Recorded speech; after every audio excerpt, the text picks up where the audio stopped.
संसार में जहां संसार के प्राणी दुखी क्यों हैं? कभी अकेलापन का दुख होता है उसे, तो कभी ममत्व जन्य दुख होता है। जहां जहां ममत्व है वहां वहां क्लेश है, जहां ममत्व का अभाव है वहां क्लेश का भी अभाव है। और अशुद्धता, संसार में सबसे ज्यादा दुखी जीव क्यों है? दोषों को देखने के कारण। दोष दृष्टि जितनी अधिक रहती है, आप दोष देखना भी महादोष है, सही है ना? आप अन्य के दोष देख रहे हैं, अर्थात आपकी दृष्टि में क्या है? दोष ही है। जैसे कोई जनता अग्नि का अंगारा लेकर अन्य पे फेंके, नव्यांश, माना कि तुम्हें गर्मी पे गुस्सा आ गया और आपने क्या किया? एक अंगारा ले लिया, बोले गर्मी को मारने गए, तो आपका हाथ जलेगा या नहीं जलेगा? जलेगा।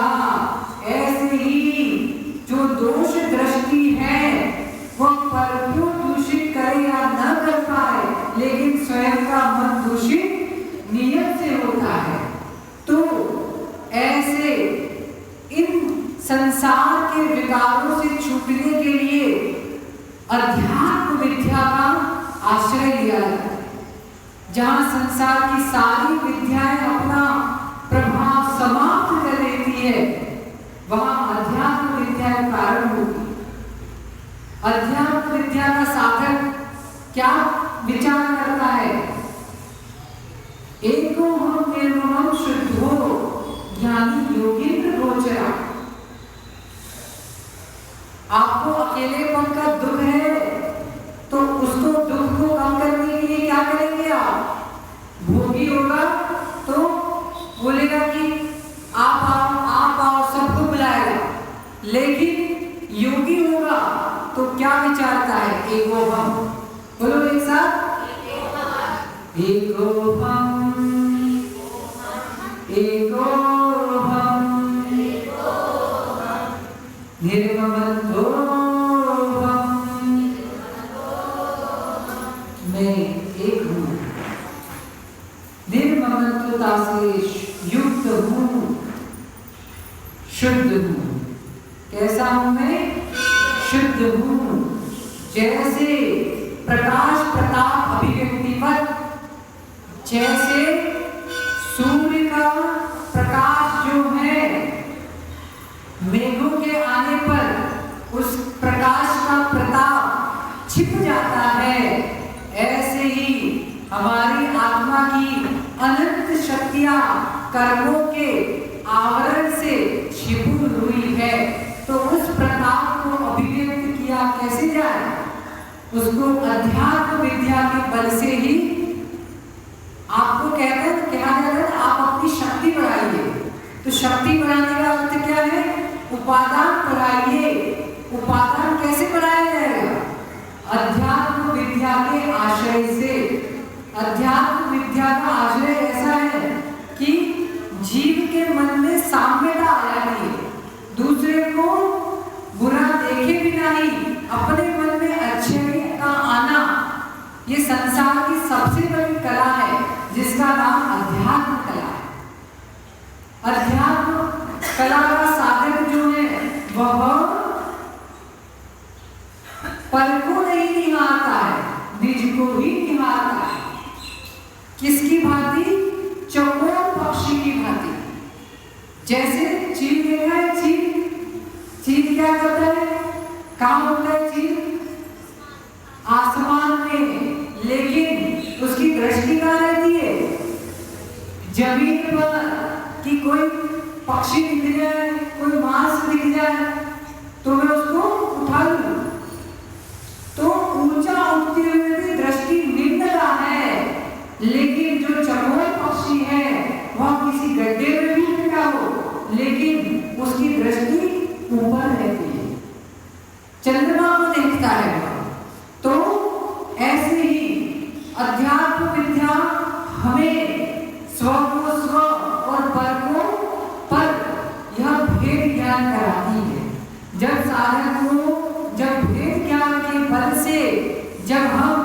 अपने अंतर के विकारों को विकार मानते हैं। जब मानते ही नहीं तो सुधार कैसे होगा? सही है या नहीं? पहले तो हमें मानना पड़ेगा। सबसे पहले मोक्ष मार्ग का सूत्र क्या है? अब आप लोग क्लास में आते ही नहीं तो पढ़ोगे कैसे?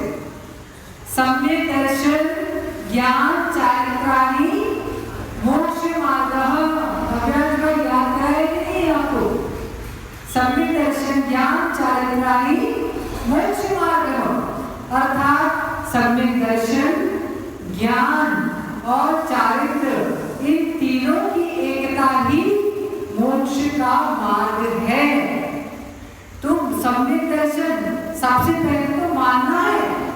सम्यक दर्शन का अर्थ ही हो गया हमारी जो मान्यता है, जो उल्टी मान्यता है उसको छोड़ना है और सही मान्यता को पकड़ना है। क्यों अध्यक्ष जी? भूतकालीन और वर्तमान दोनों। माना कि किसी की हड्डी टूट गई है और डॉक्टर के पास गए तो वो क्या होता है? पहले जो हड्डी टूटी थी, ठीक है, उसने छोड़ दी। फिर कुछ दिन बाद क्या हुआ? आपने देखा कि बहुत दर्द हो रहा है, तो क्या हो गया? अब अच्छे वाले डॉक्टर के पास गए। पहले तो नीम हकीम टाइप का था। अच्छे वाले डॉक्टर के पास गए, उसने देखा कि तुमने जो हड्डी टूट गई थी उसको जुड़वाई तो वो गलत जगह जुड़ गई। क्या हो गया? गलत जगह जुड़ गई। तो अब क्या करना पड़ेगा उसे? जो गलत जगह हड्डी जुड़ गई है उसे वापस से तोड़ना पड़ेगा और सही जगह जोड़ना पड़ेगा। तो वैसे ही जो हमारी उल्टी मान्यता है, उन जो विपरीत मिथ्या दर्शन है, पहले उन्हें तोड़ो, तब जाकर के आप सम्यक दर्शन को प्राप्त कर पाएंगे। सम्यक दर्शन का स्वरूप क्या है? श्रद्धानां परमार्थानां मार्गागम तमो प्रदान त्रिगुणा पूर्णमष्टांगम सम्यक दर्शन स्वयं। अर्थात जो परमात्म भूत देव है और जो जिनेंद्र भगवान के वचन है, निर्ग्रंथ गुरु है, उन पर सच्ची श्रद्धा करना, विश्वास करना, रुचि करना। नव्याज भाई रोटी खाते हो? क्यों खाते हो? हाँ, रोटी खाते हो ये पता, लेकिन खाते क्यों है? जंगल जाने के लिए, तो पेट भरने। तो आपको रोटी को देखकर कि विश्वास है कि इससे मेरी क्षुधा भूख शांत हो जाए। और संजय भैया पेटी भरते हो नहीं भरते हो? तो पेटी क्यों भरते हैं? आपको विश्वास है कि इससे हमारा घर परिवार चलेगा। तो जितना हमारा रोटी पर विश्वास है, जितना पेटी पर विश्वास है, उससे कई गुना अनंत गुना हमें अपनी आत्मा पर, हम जीव द्रव्य हैं, हम त्रैकालिक हैं। आपको किसने बनाया? किसी ने बनाया कि नहीं बनाया? तो आकाश से टपक गई क्या? तो आप बोलेंगे कि मनुष्य पर्याय के कर्ता, निमित्त कर्ता तो हमारे माता पिता है, लेकिन मैं जीव हूं, मुझे किसी ने भी नहीं बनाया। ठीक है ना? तो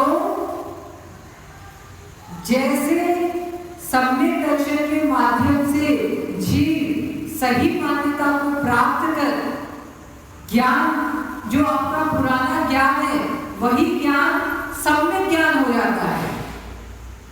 फिर तस्मात् चारित्र आराध्यते, सम्यक दर्शन की आराधना, सम्यक ज्ञान की आराधना के पूर्वक ही चारित्र की आराधना की जाती है। पुण्य के प्रताप से संसार में व्यवहार से कहा जाता है कि पुण्य के प्रताप की इतनी शक्ति है कितनी शक्ति है? जितनी 32 हाथियों से भी के बराबर जो एक समुद्री मछली रहती है। कौन सी रहती है समुद्री मछली? नील वेद क्या बोलते हैं आप लोग? वेद। और कहा जाता है कि उसकी शक्ति कितनी रहती है? 32 हाथियों के बराबर। सही है महाराज जी? हाँ? या एक सामान्य समुद्री मत्स्य, नील वेद आप छोड़ दीजिए, जो मत्स्य रहता है उसकी शक्ति इतनी 32 हाथियों से भी अधिक रहती है। तो उससे भी अधिक शक्ति किसी की है।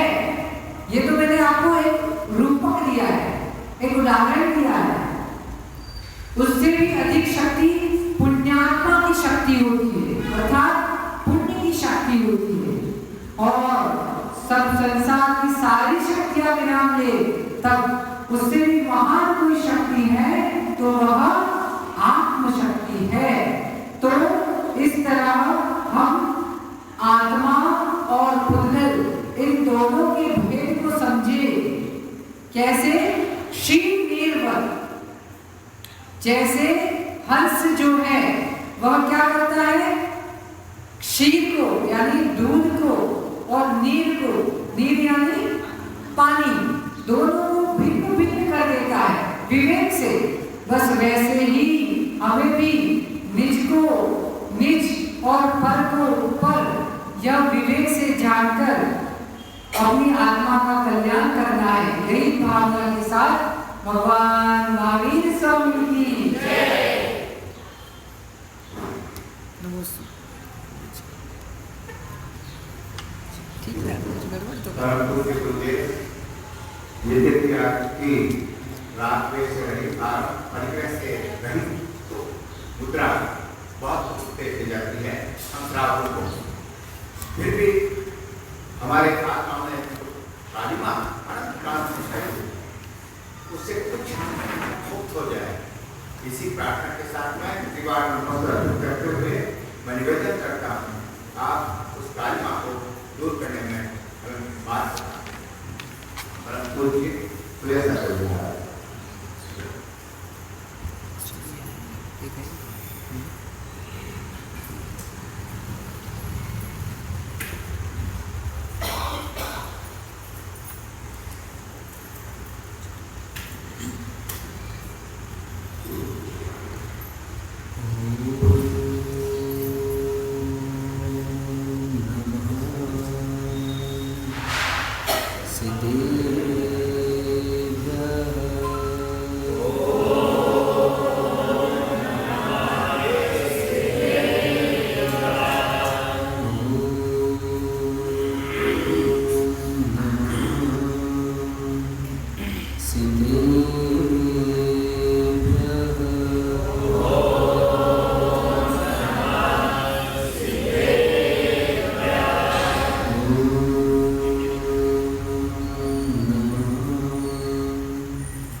भगवान की, परम पूज्य आचार्य भगवान कुंद स्वामी की, परम पूज्य आचार्य भगवान त्रिवलाचार्य स्वामी जी महाराज की, परम पूज्य आचार्य भगवान विशुद्ध सागर जी महाराज की, 3 करोड़ महाराजों की, अहिंसामय विश्व जैन धर्म की।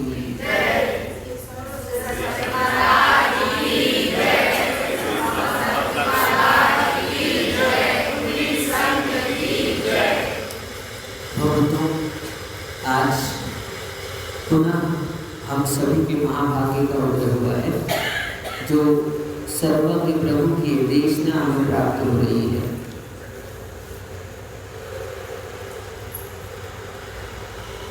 धर्म की चर्चा चल रही थी हम लोगों की,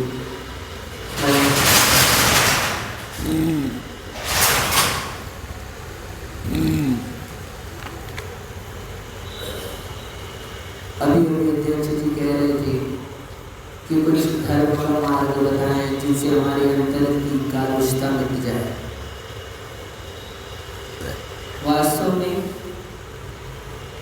और कल हम कह रहे थे कि अपने को कुछ प्राप्त हुआ कि नहीं हुआ, ये विचार चल रहा था कि 1 महीने हो गए, कुछ मिला कि नहीं मिला, कुछ मिला हो या ना मिला हो। आचार्य भगवान विद्यासागर महाराज ने मुखमाटी ग्रंथ लिखा, तो उसमें एक पंक्ति लिखी शुरुआत में, तुमने जो स्वयं को पतित जाना है, यही तेरे जीवन की शुरुआत है। मतलब भाव समझना, शब्द कुछ आगे पीछे हो सकते हैं। जब हमको ये अंतस में समझ में आए कि हमारे अंतस में कालुषता है, और जब अंतरंग से ऐसा हो कि हम इसको कैसे दूर करें, ये हमसे कैसे दूर हो, या हम नेक कैसे बने, तो समझ लेना यहीं से डॉक्टर साहब धर्म की शुरुआत हो चुकी है। क्या धर्म की शुरुआत हो चुकी है? अपनी गलती मान लेना, ये तो बहुत बड़ी बात है। अपनी गलती मान लेना ये तो बहुत बड़ी बात है, लेकिन अपनी गलती समझ में आ जाए ये भी कोई कम बड़ी बात नहीं है। अपनी गलती समझ में आ जाए कोई कम बड़ी बात नहीं है। हमारे को अंतर में कषाय है, क्रोध है, मान है, माया है, लोभ है, सब कषाय है, कषाय से निर्मित नहीं है हम। लेकिन फिर भी हम इस बात को स्वीकार करने को तैयार नहीं होते कि हम कषाय हैं। यदि जो अंतरंग से कोई कहेगा तो कहने को कह दे, लेकिन यदि अंतरंग से आपको ऐसा लगे कि हमारे भीतर में कषाय है, हम क्रोधी है, हमारा क्रोध दूर होना चाहिए, अंतरंग से लगे हम मानी है, हमारा मान दूर होना चाहिए, तो जब अंतरंग से ऐसे भाव आए तो समझ लेना अब हमारा मार्ग प्रशस्त होने वाला है। क्योंकि जिसको इस बात की चिंता हो गई है कि दूर होना चाहिए, तो अब उसको मार्ग मिल जाएगा, और वास्तव में वही सच्चा मोक्ष मार्ग बन पाएगा। जो अंतरंग से मार्ग ढूंढने के लिए निकला है, मार्ग की खोज है जिसको, जो अपनी कषायों को दूर करने के भाव रखता है, तो वही मोक्ष मार्ग में आ सकता है, वही वास्तविक मोक्ष मार्ग होगा। बाहर से व्रतों को स्वीकार कर लेना बहुत सरल है। हम कह रहे हैं शब्दों के माध्यम से धर्म को कहना डॉक्टर साहब सरल काम है। हालांकि ये भी सरल नहीं है, लेकिन अपेक्षाकृत समझना कि शब्दों के माध्यम से हम प्रवचन कह रहे हैं, अभी क्रोध के बारे में हम बता देंगे आपको कि क्रोध कैसे नहीं करना चाहिए, क्या है, इतने सारे उपाय बता देंगे, बहुत सारी बातें कर देंगे, मान के बारे में कर देंगे, लेकिन उस बात को अपने आचरण पर ला पाना, अपने अंतस में बिठा पाना, तदरूप आचरण कर पाना, ये कठिन काम है।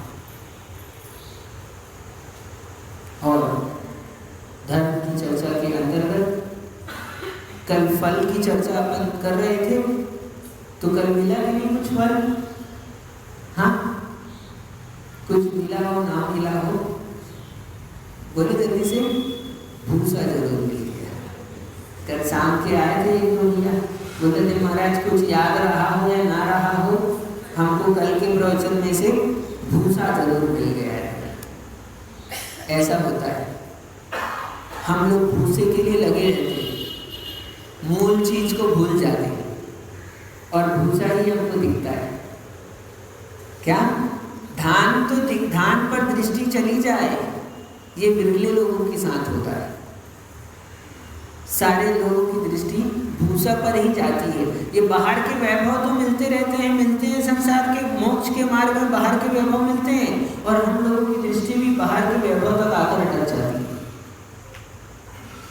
हम कल चर्चा कर रहे थे, पुण्य की बात कर रहे थे कि जो कुछ भी मिला है सामग्री, वो धर्म के कारण से मिली है। और चर्चा में एक दो बातें आधी अधूरी रह गई थी। आप लोगों को कैसे पता नहीं चला होगा, क्योंकि हम लोग तो अपने काम का ले लेते हैं महाराज, बाकी हम ज़्यादा याद नहीं रखते। ज़्यादा याद रखने से सर में दर्द होता है कि नहीं होता? सही है, ज़्यादा याद रखना नहीं चाहिए, ज़्यादा याद रखने से होता है दर्द। बोलो होता है कि नहीं होता? नहीं होता।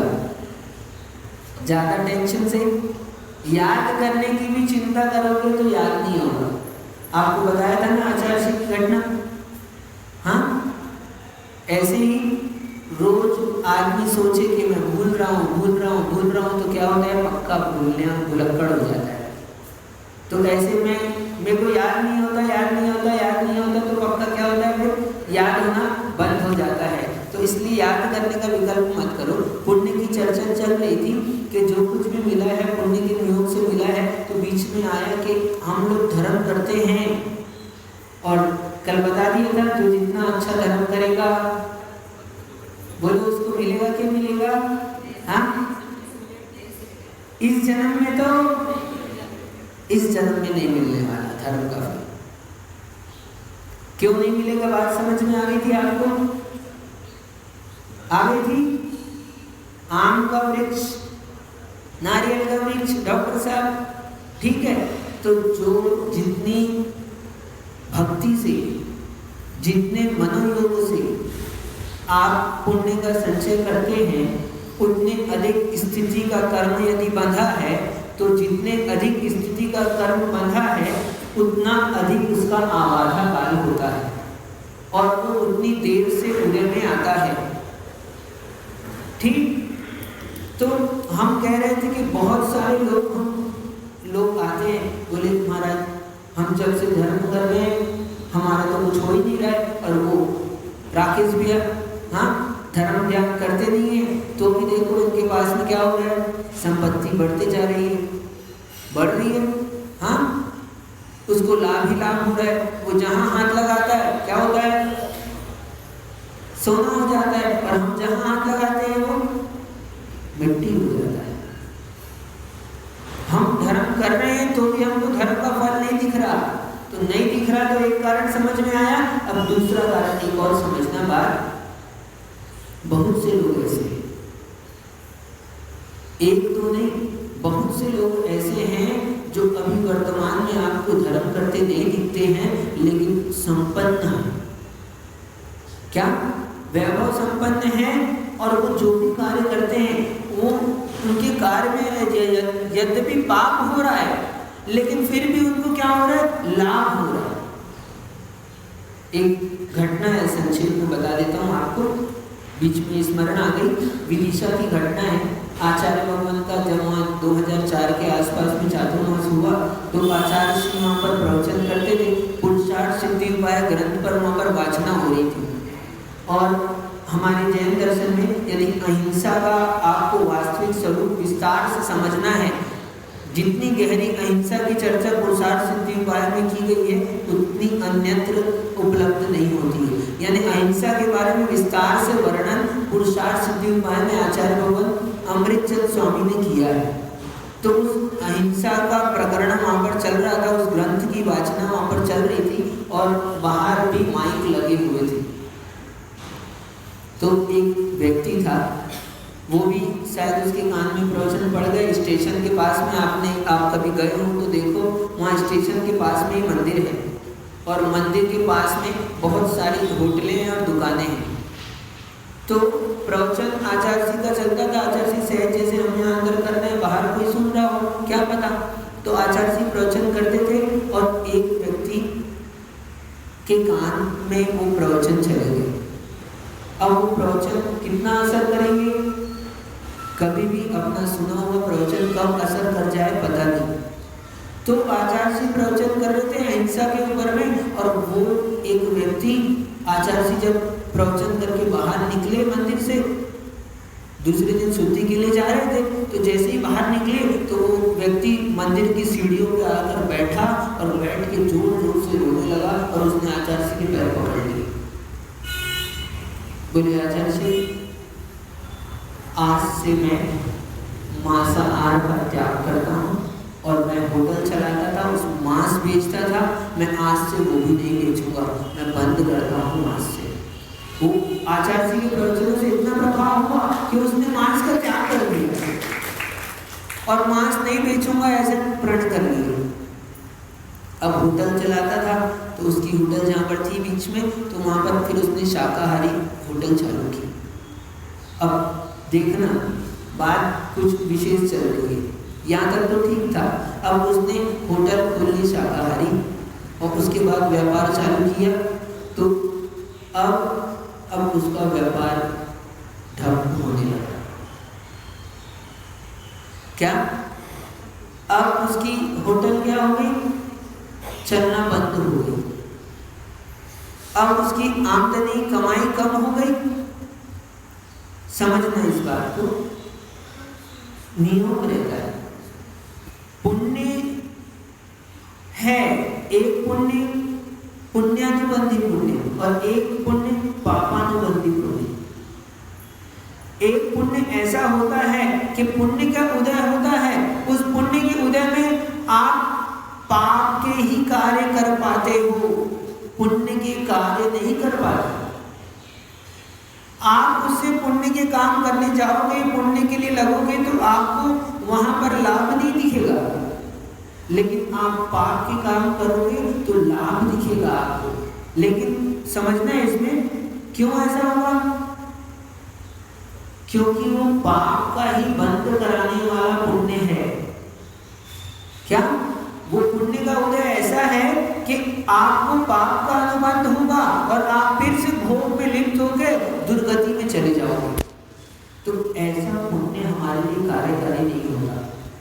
उस पुण्य से हम संसार से छूट नहीं सकते हैं, वो दुख को ही देने वाला है। थोड़े समय के लिए आपको लग सकता है कि सुख मिल रहा है, पुण्य से आपको धन आते दिख रहा है, कोई नई धर्म ध्यान करते हुए भी, पाप के हिंसा के कार्य करते हुए भी बहुत धन अर्जन कर रहा है, लेकिन अब उसके धन के अर्जन से होने में क्या वाला है, इसके बाद भविष्य क्या होने वाला है।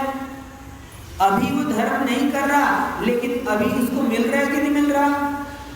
बोले महाराज अभी का तो देखो, सामने तो दिख रहा है, अपने को मिल रहा है, लाखों करोड़ों रुपए उसको मिलते दिख रहे हैं। वो मिल रहे हैं, लेकिन क्यों मिल रहे हैं, वो मिल रहे हैं वही पुण्य के नियोग से मिल रहे हैं।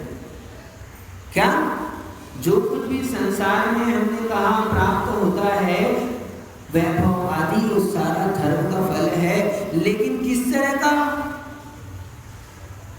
आपने किस तरह का पुण्य अर्जन किया है। एक पुण्य अर्जन किया जो पाप में लगाने वाला है, एक पुण्य अर्जन किया जो पुनः पुण्य में लगाने वाला है। हर कोई संपत्तिशाली होने पर भी अपने द्रव्य का सदुपयोग नहीं कर सकता। क्या आप देखो, भगवान की प्रतिमा बनाने में कितने लोग धन लगा सकते हैं। कई जीव ऐसे होते हैं जो अन्य कार्यों में लगा देंगे, लेकिन अंतरंग से रुचि उनकी क्या होती है कि नहीं, इसमें नहीं लगाना, हमको तो दूसरे कामों में लगाना है। तो इस तरह की बुद्धि प्राप्त क्यों हो जाती है? ये पूर्व के ही ऐसे पुण्य का नियोग है। समझना एक बात को। तो अभी अपने को जो वर्तमान में नहीं करते हुए दिख रहा है, लेकिन उसके पास में फिर भी धन आ रहा है, तो कैसे आ रहा है? तो पूर्व का पुण्य उसके खाते में जमा है। उस पूर्व के पुण्य के नियोग के कारण से उसको अभी वर्तमान में लाभ दिख रहा है। आप लोग बैंक में जमा करके रखे हो कि नहीं रखे? निकालोगे? कब तक निकालोगे? एक व्यक्ति है जिसने बैंक में फिक्स डिपॉजिट बहुत सारे जमा कर दिया है और अभी व्यापार नहीं कर रहा है, तो अभी अपने को वो निकाल के खर्च करते दिखता है कि नहीं दिखता? क्यों खर्च कर पा रहा है? कहाँ से आ रहा है उसके पास में? पहले का जमा है, लेकिन वर्तमान में तो क्या कर रहा है? वर्तमान में तो जमा नहीं कर रहा, कमाई नहीं कर रहा, तो बैंक से निकालता हुआ दिखता है अपने को, तो अपने को लग रहा है पैसे तो आ रहे हैं उसके पास, लेकिन किसके जमा किए हुए हैं? वो उसी के जमा किए हुए हैं, किसी दूसरे के नहीं किए। तो ऐसे ही जो व्यक्ति वर्तमान में आपको धर्म करते नहीं दिख रहा, लेकिन फिर भी उसके पास धन आते दिख रहा है, तो ये उसके पूर्व के पुण्य के नियम से आ रहा है, ना कि अभी वर्तमान के पाप से। अभी जो वर्तमान में उसने हिंसा के कार्य कर रहा है, जो भी उपक्रम कर रहा है, तो उसका फल तो बाद में मिलने वाला है उसको। अभी जो धन आते दिख रहा है वो कैसे आ रहा है? अभी वर्तमान का पुरुषार्थ लगा है, लेकिन पूर्व का पुण्य उसका है, इसलिए उसके पास धन आ रहा है। पैसा पुण्य से आता है कि पाप से? पक्का? हाँ, पक्का बोलो जल्दी से। पुण्य से आता है कि पाप से? ठीक है, पुरुषार्थ तो है, पुण्य पाप के साथ में पुरुषार्थ तो है। हम जहाँ भी बात करते हैं मुख्य गौण की व्यवस्था होती है। भाग्य किससे मिलता है? तो हम भाग्य की मुख्यता से कह रहे हैं, तब कहते हैं भाग्य से मिलता है। लेकिन भाग्य से मिलने पर भी आप लोग भोजन करते हो ना, ठीक है, तो थाली आपके सामने लाकर रखते हैं, 56 भोग रखते लाकर, और आप बताओ आपके पुण्य से मिला कि नहीं मिला? मिला है, लेकिन पेट कब भरेगा? मिला है पूर्व के पुण्य से। अब उठाकर मुख में डालोगे, पुरुषार्थ करोगे, चबाओगे, तब ना पेट में जाएगा, पेट भरेगा। तो पुरुषार्थ नहीं किया क्या? तो जब भी पुण्य है, पूर्व का भाग्य है, तो पुरुषार्थ भी है, तभी कार्य सिद्ध होता है। केवल पुण्य से कार्य नहीं होता, केवल पुरुषार्थ से कार्य नहीं होता, केवल भाग्य से कार्य नहीं होता। अब बीच में एक थोड़ा विषय निकल गया तो बता दे। देखो, पुण्य तो उनका भी होता है, किनका? जिनको मनुष्य पर्याय मिली है और ठेला रिक्शा चला रहा है। पुण्य है कि नहीं है? पुण्य का उदय है, कई तरह का पुण्य होता है, तो पुण्य का उदय है तब तो मनुष्य पर्याय मिली है। अब समझना, पुरुषार्थ तो एक रिक्शे वाला भी करता है कि नहीं करता? सुबह से लेकर शाम तक मेहनत करता है कि नहीं करता राकेश भैया? लेकिन कितना कमाता है? कल कहा था कि एक व्यक्ति फोन में बात करता है, 10 मिनट बात की और उसने लाखों रुपए कमाए, और एक व्यक्ति सुबह से शाम तक लगा है, पूरी मेहनत करता है, तो कितना कमा पाता है? यदि पुरुषार्थ से ही मिलता है आप कहोगे, तो उसको मिलना चाहिए था। जो तीव्र पुरुषार्थ करता दिखाई दे रहा है, ठीक। और यदि भाग्य से ही मिलता है तो बिना आपके उठाए भोजन मुंह में डाले बिना, वकील साहब जी, पेट भरना चाहिए। आई बात समझ में? यदि भाग्य अकेले से मान लोगे तो काम नहीं बनेगा, और यदि पुरुषार्थ अकेले से मान लोगे तो काम नहीं बनेगा। काम कैसे बनेगा? जब भी काम बनेगा पुरुषार्थ और भाग्य से, दोनों से के मेल से ही काम होता है। अब समझना, लेकिन किसी का तीव्र पुण्य का नियोग है, पूर्व का भाग्य तेज है, तो एक व्यक्ति समीचीन मार्ग में पुरुषार्थ करता है। जिसको हम पुण्यानुबंधी पुण्य कह रहे हैं ना, वो पुण्य के नियोग पे सही मार्ग पर कार्य करेगा। और एक व्यक्ति पुण्य का नियोग तो है लेकिन पापानुबंधी पुण्य है, तो वो सही मार्ग पर ना लगाकर गलत मार्ग पर अपने आप का अपना उपयोग लगाएगा, अपना व्यापार धंधा करेगा और उसको गलत में ही लाभ होना है। ये सारी व्यवस्था सिद्धांतों की है, धर्म की चर्चा है। इस धर्म की चर्चा में ही हम अभी कौन सा पर्व मनाने वाले हैं? 10 लक्षण पर्व है और रक्षाबंधन पर्व मनाने वाले हैं। तो वो सब धर्म के महत्व को प्रदर्शित करने वाले पर्व। क्यों मनाते हैं पर्व हम? क्यों मनाते हैं? कई नैमित्तिक पर्व होते हैं, कई शाश्वत पर्व होते हैं। 10 लक्षण आदि शाश्वत पर्व है, अष्टानी का शाश्वत पर्व है, लेकिन अभी जो रक्षाबंधन पर्व मनाने वाले हैं हम, वो नैमित्तिक पर्व है। मुनियों के नियम से वो पर्व मनाया जाता है। किस कारण मनाते रक्षाबंधन? महाराजों का उपसर्ग हुआ था इसलिए मनाते। हाँ, महाराज पर उपसर्ग हुआ था इसलिए हम पर्व मनाते हैं। ठीक है, थोड़ा ठीक है, उपसर्ग दूर हुआ था इसलिए मनाते हैं। बात समझना। आपको कथा सुनाते हैं। किसकी कथा है? ये धर्म की कथा है। धर्म से क्या होता है, क्या हो सकता है, पता है? उस राजा की स्थिति देखो। उज्जैनी नगरी में राज्य पाठ करता था। क्या? उज्जैनी नगरी में राजा राज्य करता था और राजा को आकर माली ने बहुत सारे फल भेंट किए। राजा को फल भेंट किए। कौन से फल? इस मौसम में आम लाकर भेंट करे तो अध्यक्ष जी क्या करोगे आप?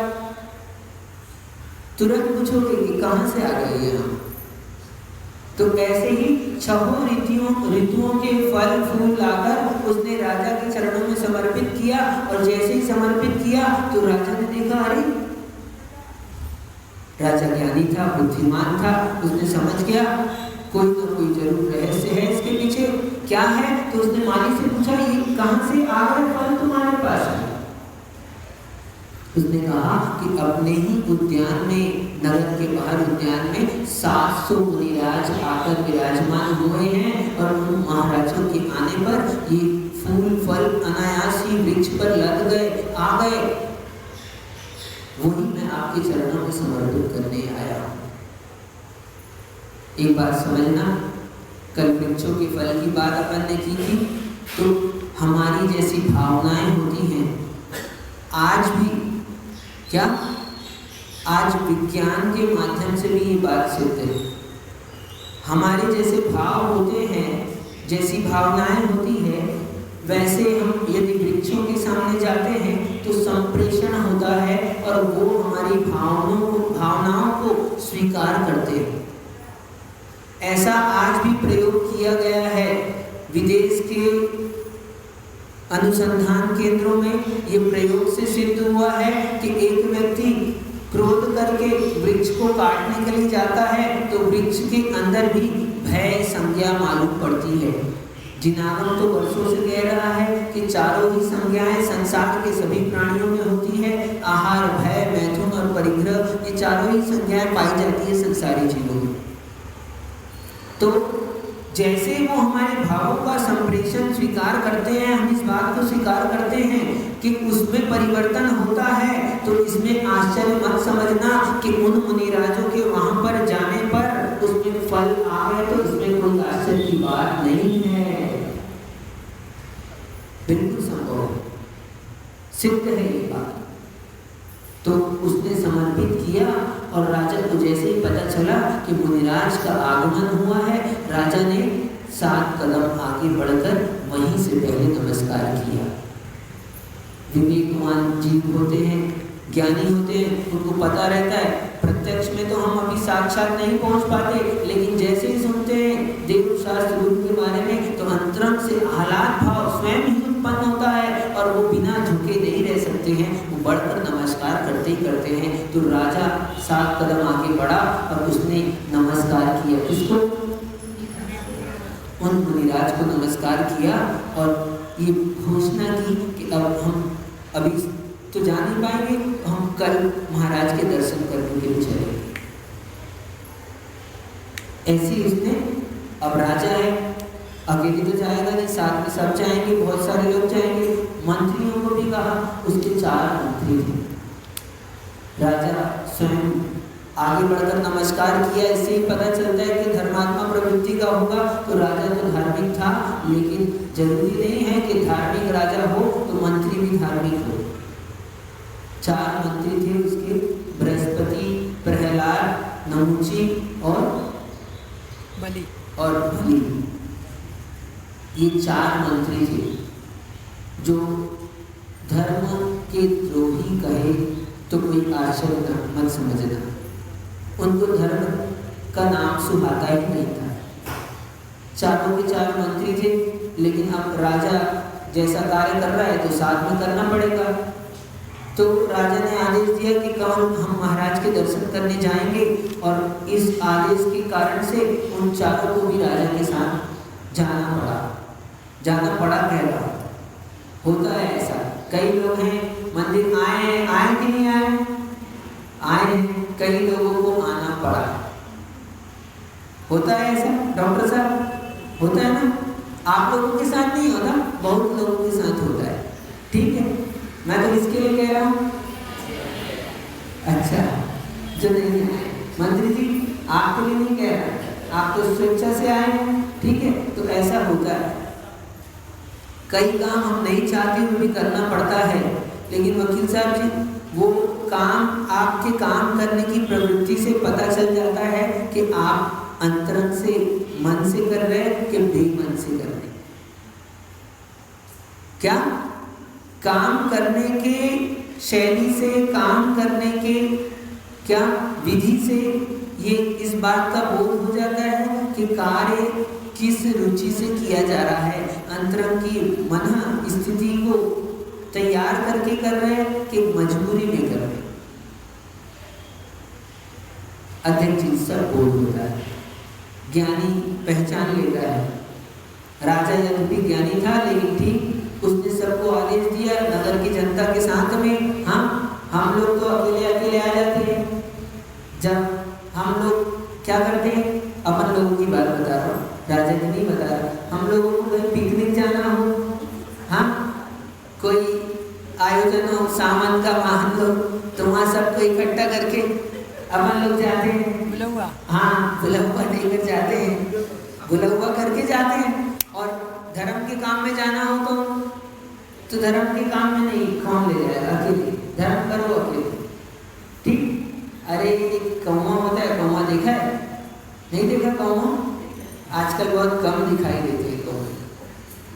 अध्यक्ष जी, आजकल कौवे कम हो गए। कौवा देखा है कि नहीं देखा? और स्वान देखा है कि नहीं? कौवा और स्वान में अंतर होता है।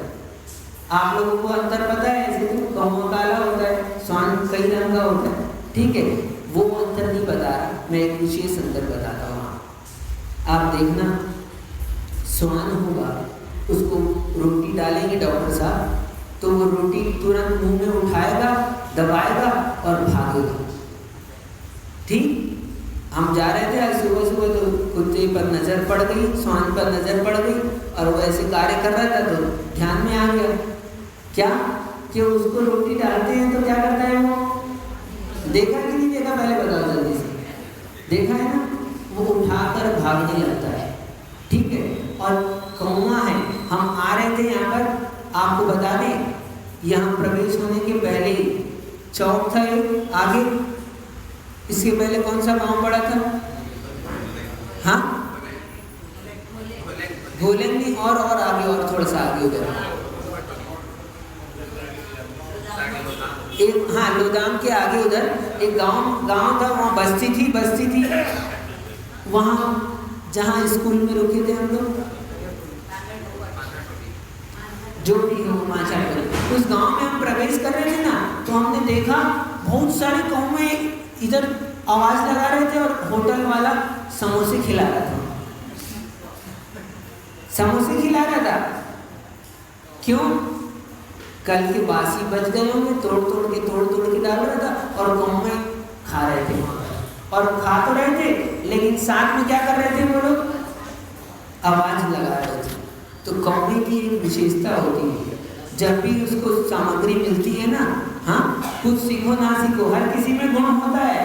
आप कौवा बोले तो मुंह बनाने लगे, अरे कौवे बन जाओ, इससे अच्छी बात क्या हो। लेकिन बाहर से काली नहीं, ऐसे काले बनने के लिए कौवा नहीं कह रहा हूँ मैं, दूसरी बात के लिए कौवा बना रहा हूँ आपको। बनने को तैयार हो गए नहीं? हाँ बोले कौवा नहीं बनाओ महाराज, और कुछ बना दो।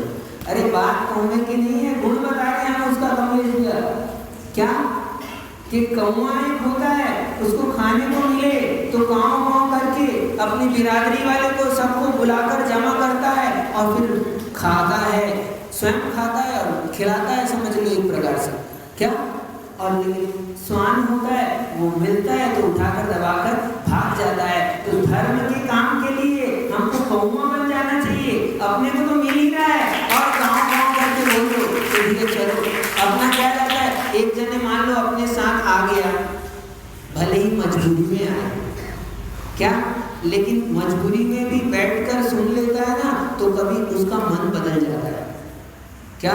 पाय सागर महाराज की कथा सुनाई थी क्या? जो सब तो वैष्णवी होकर बाद में मुनिराज हो गए, तो ऐसा मत सोचना कि प्रवचन सुन लेगा तो क्या होगा, घर नहीं छोड़ेगा, चिंता मत करो, है ना। लोगों को चिंता हो गई, अरे घर छूट जाएगा, महाराज बन गया था वो महाराज बन गए, तो हो सकता है ये भी सुन लेंगे तो, है ना। इसलिए आप लोग क्या करते हो, जगाओ मत, किसी को जगाओ मत, सबको बोलो जल्दी से सोने दो, पाप के काम में सोने दो, पुण्य के काम के लिए जगा। ठीक, सोना स्वयं ही पाप है।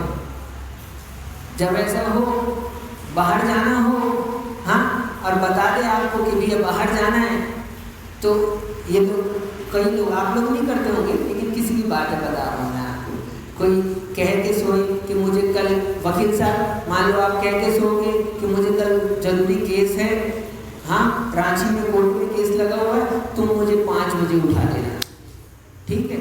तो अब आप चिंता मत करो और चादर ओढ़कर सो जाओ, किसी भी हाल में आपको 5 बजे उठा दिया जाएगा, ठीक है। लेकिन आप बोल के सो कि कल मुझे अभिषेक करने जाना है, कल महाराज के साथ शुद्धि में जाना है, जंगल में जाना है, उठा देना, तो फिर देखना क्या होगा। हाँ क्या होगा वकील साहब जी? सही है, आपको तो उठा देंगे, ठीक है।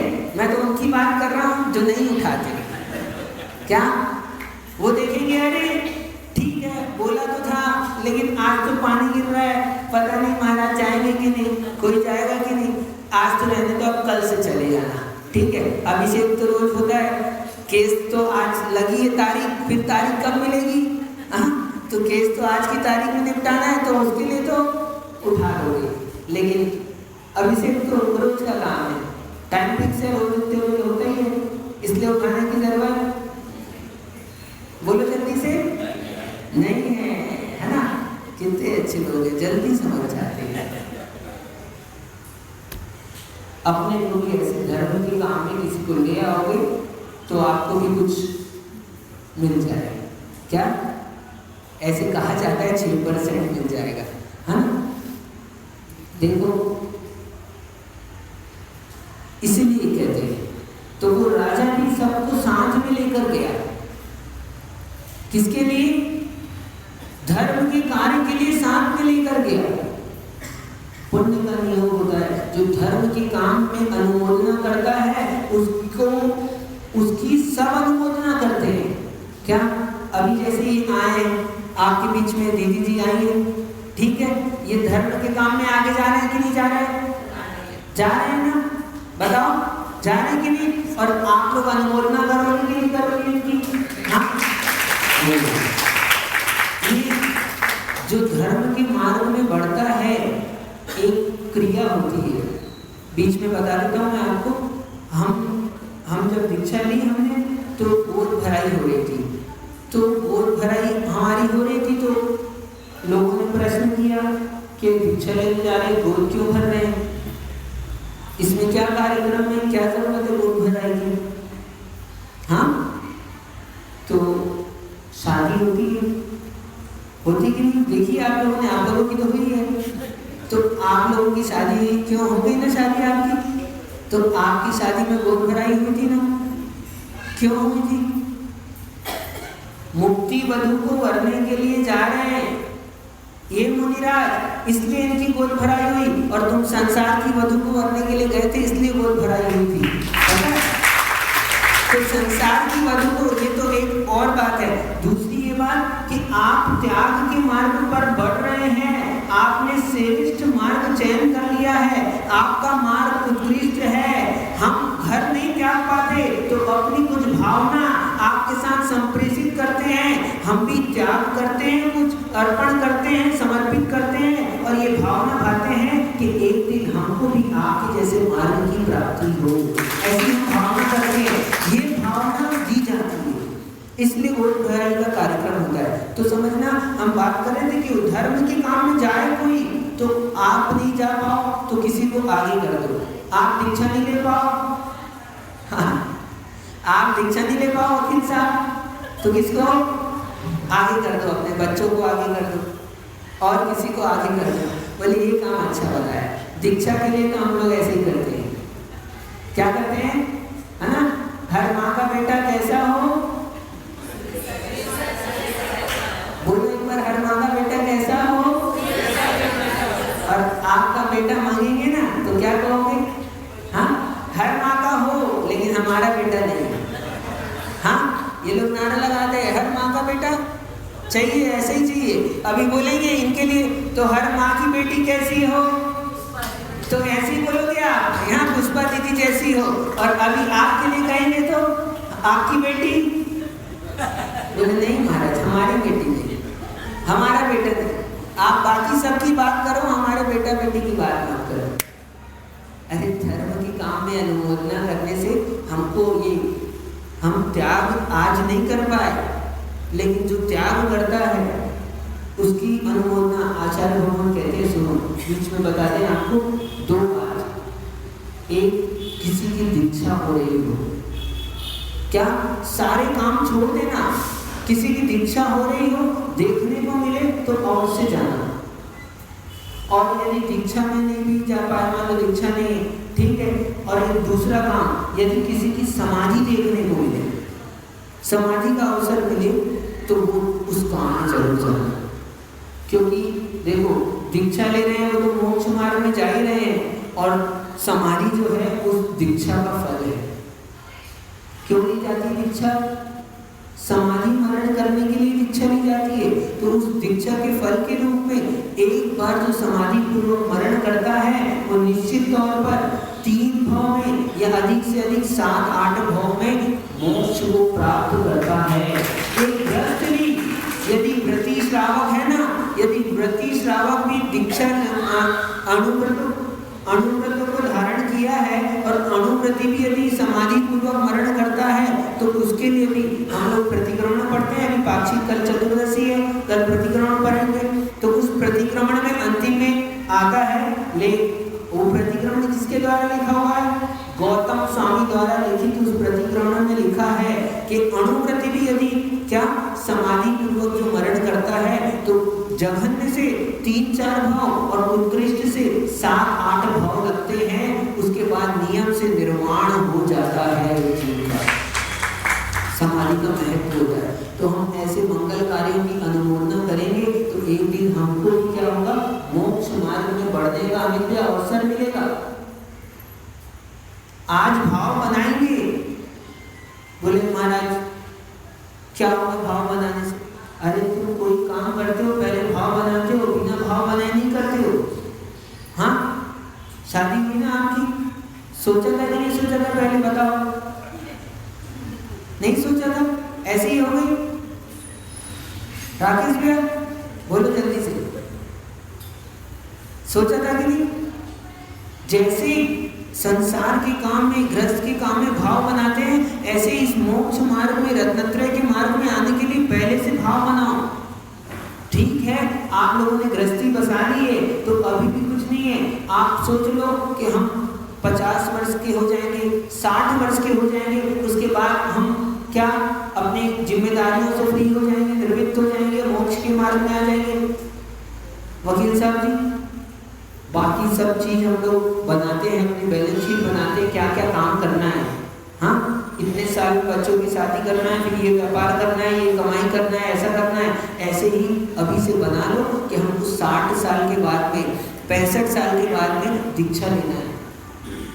आज से यदि ये भावना बनाना चालू करोगे तो निश्चित तौर पर एक दिन आएगा, वो समय आएगा और आपको ऐसा नियोग मिल जाएगा और आप भाव ही नहीं बनाओ। अब तो सोच रहे हो कि अब तो अपन कुछ नहीं कर सकते, महाराज पहले मिले होते तो, है ना? अपने पास तो अच्छा एक डायलॉग है, महाराज पहले मिले होते तो। अब तो हम लोग क्या है, हम तो अरे कुछ नहीं बिगड़ा। गृहस्थ भी धर्म ध्यान में व्रति बनकर मोक्ष मार्ग पर एक देश अणुव्रत को धारण कर कर आ सकता है।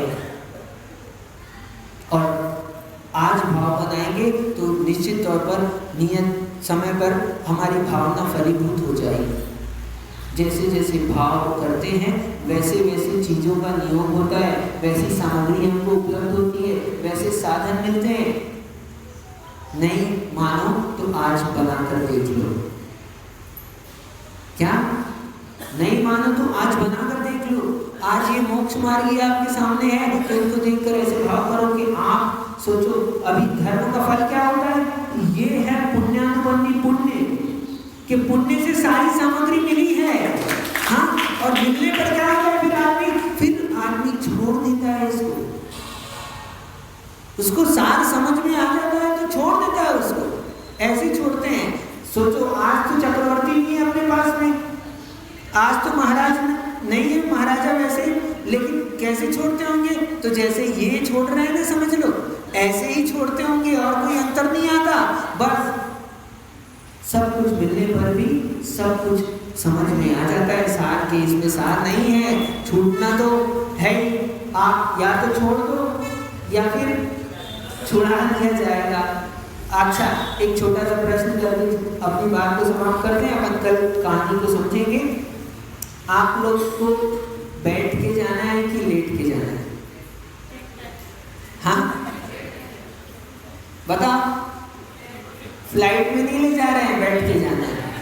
हाँ, बोले फ्लाइट में जाएंगे, बैठ के जाना है तो फ्लाइट में, लेट के जाना है तो ट्रेन में।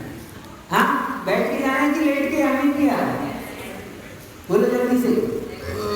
देखो ये है पुरुषार्थ, ये पुरुषार्थ कर रहे हैं बैठ के जाने का।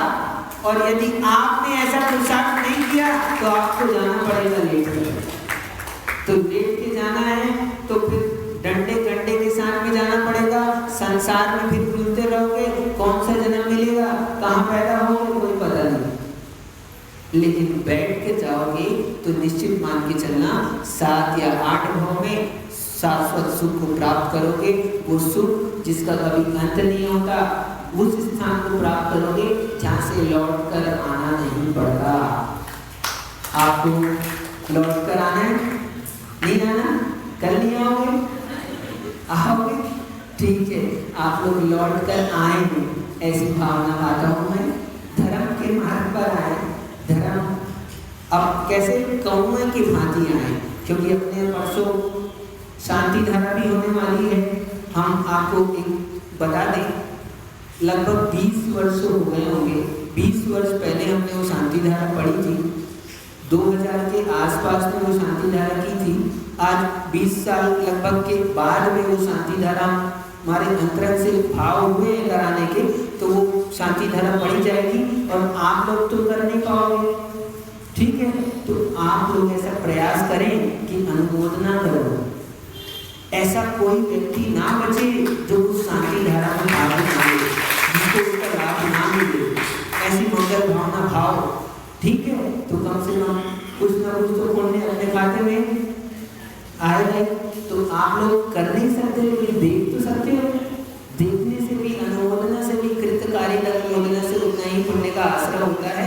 तो आप लोगों को पुण्य का आश्रय हो, ऐसी मंगल भावनाओं के साथ जय बोले परम